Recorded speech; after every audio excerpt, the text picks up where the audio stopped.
Joker, de Joaquin Phoenix, definitivamente não foi um filme de super-heróis. Foi muito mais do que isso, uma imersão no psicológico do ser humano e uma interpretação fora de série que rendeu o Oscar ao ator. E colocou holofotes de um público diferente sobre o vilão tão famoso da cultura pop. Sob a direção de Todd Phillips, Joker se destacou como uma obra única e perturbadora. Agora, com o lançamento de Joker 2, Folie à Deux, que é o nome original do filme, a internet já tá fervendo de spoilers e teorias. Mas se você é como eu e prefere aproveitar a experiência dos cinemas e conseguir se surpreender com tudo que vai acontecer no filme, eu tenho certeza que esse vídeo é pra você. Então, editor, roda a vinheta.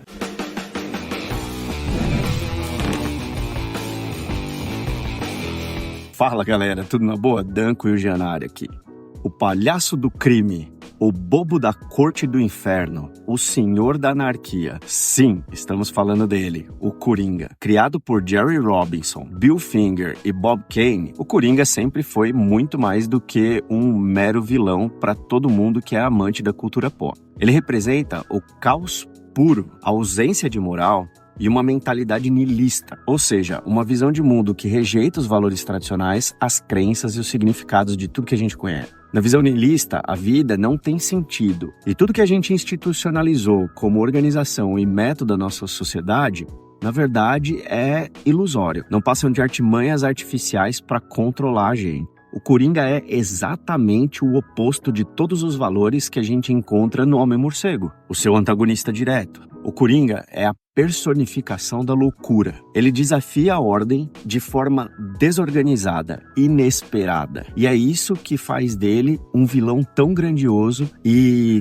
atrai tanta curiosidade sobre a origem quanto a gente tem até hoje. Quando Todd Phillips escreveu e dirigiu o Joker de 2019, que foi interpretado pelo Joaquin Phoenix, a gente conseguiu ver essa loucura do Coringa ganhando uma outra dimensão. O filme mostrou como a jornada de uma pessoa psicologicamente instável e abalada pode ser tão destruidora, agregando ao nosso imaginário uma versão do Coringa que a gente não estava nem um pouco acostumado a ver. Uma versão muito mais humanizada, uma versão muito mais realista desse nosso vilão tão querido. Agora, com Joker 2... Delírio a 2, que já tá prestes a ser lançado, realmente a internet tá lotada de spoilers, né? Mas aqui nesse vídeo, pessoal, a gente não vai trabalhar spoilers, beleza? Eu prometo pra vocês que a ideia é completamente diferente. Aqui eu quero trazer pra vocês fatos e curiosidades importantes sobre o primeiro filme, para que a gente possa aproveitar um pouco melhor a experiência de assistir ao segundo, fechou? Então se você gosta desse tipo de conteúdo, cara, já aproveita e deixa o like, se inscreve no canal e ativa o sininho para receber lá as notificações toda vez que a gente lança um vídeo novo. Graças a vocês, a gente tá crescendo legal no canal. O canal vem ganhando bastante dos nossos nerds aqui na nossa horda, na verdade. E eu espero que a gente consiga ainda contar com muitos mais para que essa horda se torne cada vez mais gigantesca. E já que você vai se inscrever, aproveita e dá uma corridinha lá no Instagram também, @canal_resenha geek. Lá a gente tem conteúdo novo todos os dias. E cara, é uma delícia de conteúdo, porque lá a gente tem muita nostalgia. Mas beleza, chega de enrolação e vamos pro conteúdo, porque eu também tô louco para relembrar todas as coisas mais importantes de Joker com vocês. Quando a gente fala de grandes performances no cinema, é impossível não destacar o esforço e o comprometimento de Joaquin Phoenix com o papel de Joker. Para dar vida ao perturbado Arthur Fleck, Joaquin Phoenix precisou passar por uma transformação, tanto física quanto psicológica. Ele perdeu 23 quilos, mais ou menos, para realizar o primeiro papel de Arthur Fleck, e isso mudou completamente a sua postura dentro do personagem, né? Para quem se lembra, o personagem é até um pouco bizarro, assim, em termos de como ele se posiciona, como ele se movimenta. Mas a preparação não foi só física. Joaquin Phoenix teve que fazer também um estudo muito aprofundado de algumas debilidades psicológicas para conseguir agregar a esse personagem aquilo que fazia mais sentido. Tem até uma entrevista dele que ele fala que ele gostaria que, por exemplo, psicólogos, psicoterapeutas não conseguissem reconhecer, não conseguissem classificar o tipo de condição que o Arthur Fleck tem no filme.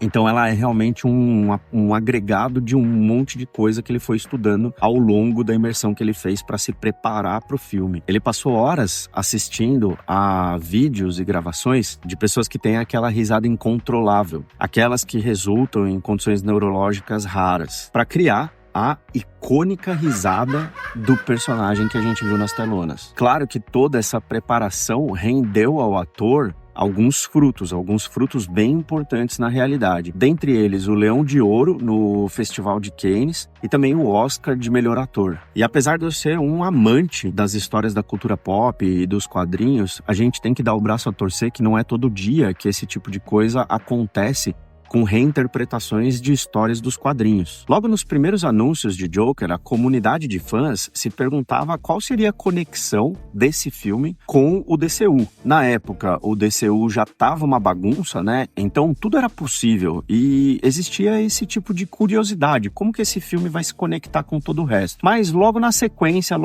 nas primeiras entrevistas que o diretor, que os atores deram, eles já começaram a direcionar a coisa de uma outra forma. E as matérias foram reforçando que Joker não faria parte de nenhum arco do DCU e muito menos representaria ou seria baseado em algum arco específico do Coringa dos quadrinhos. A versão de Arthur Fleck que a gente viu nos cinemas, ela é completamente original e foi criada do zero por Todd Phillips e Scott Silver. Esse Coringa não existe nos quadrinhos. Mas calma, isso não significa que o filme não tenha suas referências. Quem é amante de cinema consegue ver até mais do que essas que eu vou colocar aqui para vocês, tá? Mas Todd Phillips se baseou muito em Taxi Driver e O Rei da Comédia, 2 clássicos do Scorsese. Mas eu vejo outras referências, tá? Eu vejo referências, por exemplo, com o Clube da Luta. E se vocês tiverem interesse em saber um pouco mais sobre isso, deixa aqui nos comentários que eu prometo que eu faço um vídeo para vocês conectando o Joker com o Clube da Luta. Mas é aqui nessas referências que entra a genialidade de Phillips.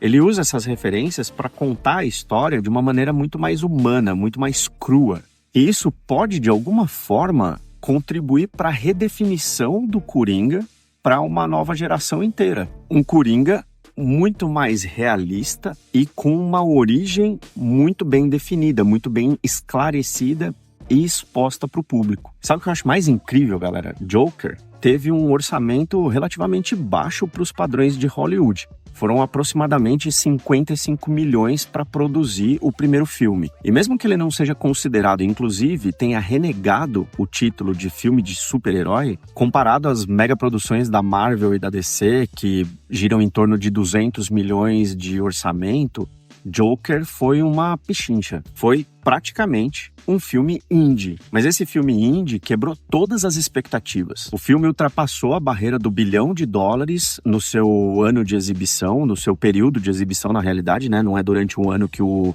filme fica lá sendo exibido nas salas de cinema. E essa é uma barreira super importante, galera, porque grande parte dos filmes que são lançados nos cinemas não chegam nem perto da barreira do $1 bilhão, né? Quando a gente fala dessa barreira do $1 bilhão, a gente está falando dos principais títulos ali do ano. E o detalhe é, ele não está conectado ao DCU. Joker se destaca sozinho, sem precisar amarrar sua história com outras histórias da franquia. Como o diretor muitas vezes disse, ele é só um filme. Agora, com certeza, um dos pontos que pode ser uma redefinição do Coringa para toda uma geração, como eu disse para vocês, é a relação que Arthur Fleck tem com Thomas Wayne. Ou que ele acha que tem, vamos dizer assim, né? Isso realmente me deixa um tanto quanto atormentado com essa nova versão do Joker, porque na cabeça do Arthur, o Thomas é pai dele. E isso faria do Coringa irmão do Batman, ou pelo menos meio-irmão. Em nenhuma das histórias tradicionais e canônicas de Batman, o Coringa é apresentado ou sequer sugerido como seu irmão ou meio-irmão. Coringa sempre foi representado como um inimigo caótico e imprevisível, sem nenhuma conexão direta com a família do Batman. E isso tudo começa com uma obsessão da mãe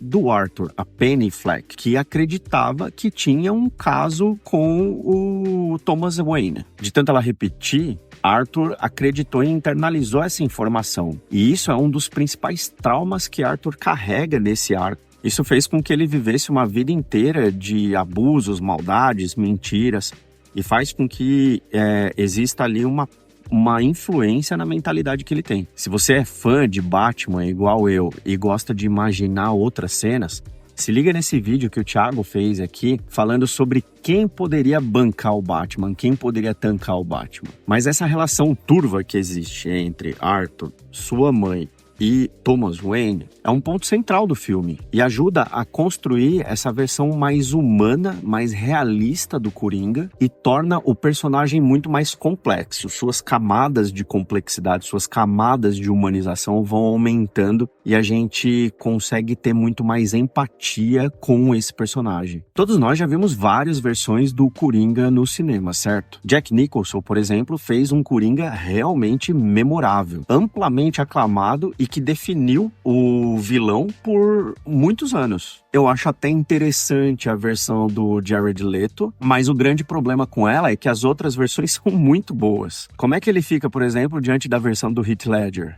Talvez essa seja a versão mais famosa para a geração aí dos anos 80 e 90. Para a geração que veio antes disso, eu concordo que a versão do Jack Nicholson é mais importante, é mais presente na memória, vamos dizer assim, né? Mas a versão do Heath Ledger, ela traz um ar muito mais sombrio, já de certa forma mais realista, apesar de toda a fantasia, né?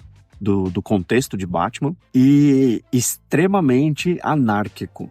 Isso é muito legal na versão dele. Mas definitivamente o que Todd Phillips e Joaquin Phoenix fizeram com Arthur Fleck é simplesmente único. Pensa no contexto, né? Já existiam diversas versões aclamadas desse personagem. Então, ao invés deles entrarem numa linha de concorrência com essas versões, eles resolveram criar uma completamente diferente. O que Phillips fez foi, de fato, criar um estudo de personagem. Ele tirou o Coringa da zona de vilões de super-heróis e colocou esse cara dentro de um contexto extremamente realista e brutal. A Gotham de Todd Phillips é praticamente uma versão estendida e exagerada da nossa própria realidade. Um lugar onde a desigualdade, a desordem e a violência estão à flor da pele. Todas as outras Gothams que a gente vê em outros filmes, em outros contextos, na minha opinião, são cidades muito loucas, assim, um universo completamente criado à parte.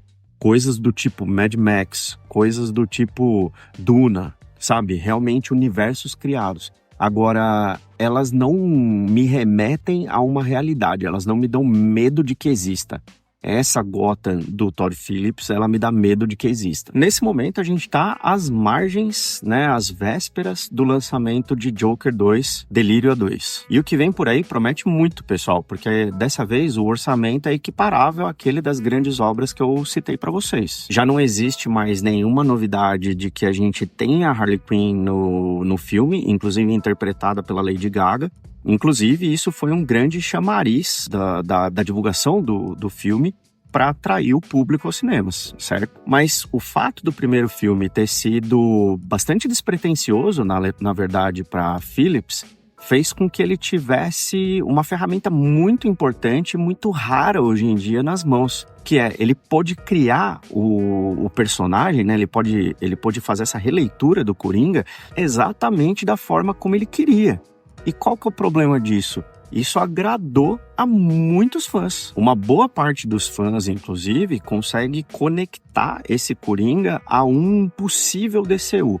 Na época em que o Coringa foi lançado, em que o Joker de 2019 foi lançado, o DCU já estava aquela baita zona que a gente sabe como é que é. Então, na época, já se falava entre uma possível conexão entre Joker e The Batman, do Pattinson. E essa conexão se dava porque o The Batman ainda não tinha sido lançado. Se falava muito sobre um The Batman mais escuro, mais darkness. E o Coringa seguiu exatamente essa linha. Então muita gente até cogitava, né, essa primeira conexão entre o Joker e o The Batman. Realmente não aconteceu, são dois filmes separados. O próprio James Gunn já falou que esses são filmes que não fazem parte do DCU. Mas agora, com o sucesso consolidado desses dois títulos, mas principalmente do Joker, a aproximação de Arthur Fleck ao DCU pode ser uma ferramenta interessantíssima para DC. E no que depender de Joaquin Phoenix, Isso pode sim ser uma possibilidade, já que de maneira diferente de Phillips, ele se posiciona de uma maneira muito mente aberta com relação ao personagem. Ele disse em diversas entrevistas que o personagem pode ter muitas possibilidades.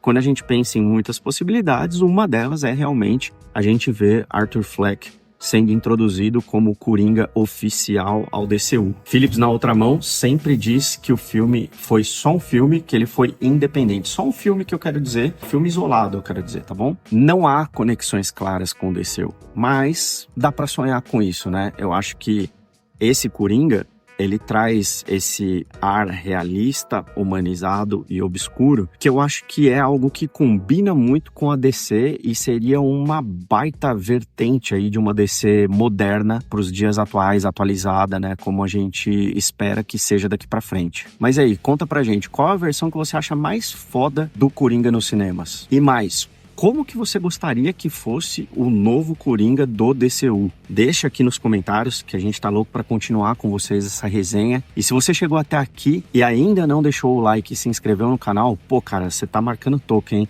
Ajuda a gente aí, a gente tá fazendo um esforço surreal aqui para trazer cada vez mais conteúdo de qualidade para vocês. Agora a temporada do nosso novo estúdio já tá chegando, né? Então logo logo a gente tá com ele pronto. A gente já começou as reformas nele, então em breve eu tenho certeza que a gente traz novidades para vocês aí. Deixa o like, se inscreve no canal. Eu vou ficando por aqui. Acho que eu vejo vocês no nosso próximo vídeo. Então um beijo no coração aí para todo mundo. Fui, pessoal.